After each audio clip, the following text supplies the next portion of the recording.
এই লাইলাতুল বারাত আসলে বাংলাদেশে বহু মসজিদে তালা মারা হয়। এই কথা কন্যা জোরে বলেন। খুদার ঘর কেন তালা মারা হবে? আল্লাহর ঘর যারা তালা মারে এই রাত্রিবেলা তারা জালেম। আসতে বলবেন না, জোরে বলেন তারা কে? মসজিদে নববী বন্ধ হয় না, মসজিদে কুবা বন্ধ হয় না, বাইতুল আকসা বন্ধ হয় না, বাইতুল মামুর বন্ধ হয় না, বাইতুল ইজ্জত বন্ধ হয় না, কাবা শরীফ বন্ধ হয় না। তাহলে বাংলাদেশের মসজিদ কেন বন্ধ হবে? ইমাম হুসাইন রাদিয়াল্লাহু আনহুর মস্তক মুবারকের মসজিদ বন্ধ হয় না, মিশর আল আজহার বিশ্ববিদ্যালয়ের মসজিদ বন্ধ হয় না, ইরাকি হযরত ইমাম হুসাইনের মাজারের মসজিদ বন্ধ হয় না, কুফাতে হযরত আলী রাদিয়াল্লাহু আনহুর মসজিদ বন্ধ হয় না, মসজিদ আয়েশা বন্ধ হয় না, পৃথিবীর কোন মসজিদ বন্ধ হয় না, ইমাম বুখারীর মসজিদ বন্ধ হয় না। তাহলে বাংলাদেশের মসজিদগুলি কারা বন্ধ করে? লাইলাতুল বারাতে যারা মসজিদ বন্ধ করে ওরা শয়তানের দালাল।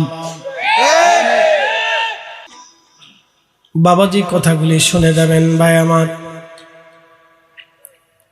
আল্লাহর নবী ডাক দেয়া বললেন, আল্লাহ পাক ঈসা রুহুল্লাহকে বলতেছেন, ঈসা রে, আমি আমার আখিরি নবীর উম্মতের মধ্যে লাইলাতুল বারাত দেব, লাইলাতুল বারাত। ওই রাত্রে এত বড় মর্যাদা আমি আল্লাহ দেব।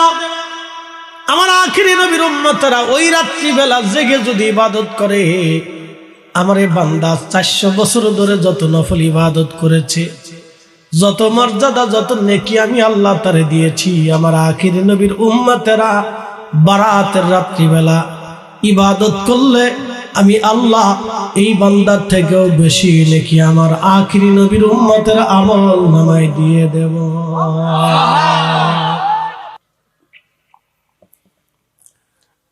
শোনা যাবেন হাজিরিন বন্ধুগো, হযরত ঈসা রুহুল্লাহ সিজদার মধ্যে পড়ে গেলেন, রব্বি আপনি আমারে তাহলে আখিরি নবীর উম্মত বানায় দেন। সুবহানাল্লাহ বললেন না? আরো জোরে বলেন, আমারে আপনি আখিরি নবীর উম্মত বানায় দেন। আল্লাহ আখিরি নবীর উম্মত আমারে বানায় দেন। এই উম্মতের 70 গুণ মর্যাদা, এত মর্যাদা, এত মর্যাদা। ইন্না আনজালনাহু ফি লাইলাতিল কদরি ওয়া মা আদরাকা মা লাইলাতুল কদর লাইলাতুল কদরি খায়রুম মিন আলফি শাহর। আল্লাহ পাক ডাক দিয়ে বলেন, হুজুর এই কোরআন শরীফ আমি কদরের রাত্রিবেলা নাজিল করেছি।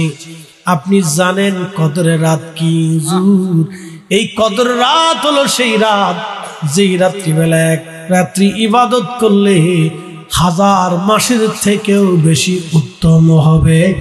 একবার জোরে বলবেন আল্লাহু আকবার। 1000 মাস, কত মাস, কত হাজার উল্লেখ নেই, 1000 মাস। মারহাবা কর। 1000 মাস থেকেও বেশি, কত বেশি হবে তার কোনো সীমানা নাই। কত বেশি নাকি এই উম্মতের আমলনামায় হবে কোনো সীমানা নাই। সীমানাটা নাই বলে কেন নাই? উম্মতের ইখলাস এবং প্রেম বুজুর্গি নির্ধারণ করে নেকি বাড়ানো হবে। আল্লাহ সীমানা নির্ধারণ করে দেন নাই। এটার নাম আখিরি নবীর উম্মত। আমরা এত মর্যাদা আল্লাহ আমরারে দিলেন।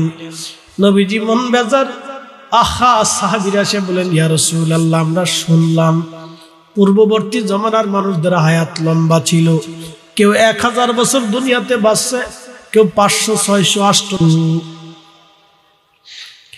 ইয়া নবী আল্লাহ আমরা তো শর্মিন্দা হয়ে যাব। নবীজি আমাদের হায়াত কম, নেকি কম, এই সামান্য নেকি নিয়ে কিয়ামতের ময়দানে আমরা তো তাদের সামনে লজ্জায় পড়ে যাব। ইয়া রাসূলুল্লাহ, নবীজির মন বেজার হয়ে গেল। কথা তো সত্য, আমার উম্মত কিয়ামতের ময়দানে মনটা বেজার হয়ে যাবে, আমি শর্মিন্দায় পড়ে যাব, লজ্জায় পড়ে যাব। আল্লাহ তো তার হাবিবকে লজ্জা দেবে না, আল্লাহ তো তার মেহবুবকে শরণ দেবে না। সাথে সাথে আল্লাহ নাজিল করলেন, ইন্না আনজালনাহু في ليلة القدر وما أدراك ما ليلة القدر ليلة القدر خير من ألف شهر একবার জোরে বলা যাবে কি আল্লাহু আকবার বাজান ভালো করে শোনা যাবেন আমরা আমরা আমরা আমরা শ্রেষ্ঠ নবীর শ্রেষ্ঠ উম্মত কুনতুম খায়রা উম্মাতিন উখরিজাত লিন-নাসি তা'মুরুনা বিল মা'রুফি ওয়া তানহাউনা 'আনিল মুনকার রব্বুল আলামিন বলেন কুনতুম খায়রা উম্মাহ তোমরা সৃষ্টির সেরা জাত সৃষ্টির সেরা জাত সৃষ্টির সেরা জাত সৃষ্টির সেরা জাত বলেন সৃষ্টির সেরা জাত কি মুখে মুখে না কাজে কাজে কাজে কাজে হবে